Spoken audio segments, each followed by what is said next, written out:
جو آپ نے کہی وہ کھڑے ہو کر پانی پینا، کھڑے ہو کر پانی پینا رسول کریم علیہ السلام نے پیا،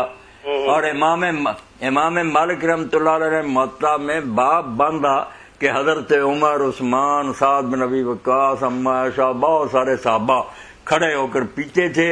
اور اس کے نیچے امام محمد رحمۃ اللہ علیہ جب ابو حنیفہ رحمۃ اللہ علیہ کے شاگردوں نے لکھا کہ یہی ہمارا مذہب ہے اور یہی ہمارے استاد کا اور سارے علماء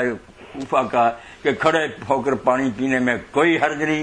حضرت علی رضی اللہ عنہ نے صحیح بخاری میں آتا ہے مسجد کے صحن میں منگوایا اور کھڑے ہو کر پیا، اور کہا میں نے اسی لیے پیا ہے کہ مجھے پتا چلا کہ کچھ لوگ کھڑے ہو کر پانی پینے کو برا جانتے ہیں، اس لیے میں نے پیا کہ میں نے خود حضور کو کئی مرتبہ کھڑے ہو کر پیتے دیکھا،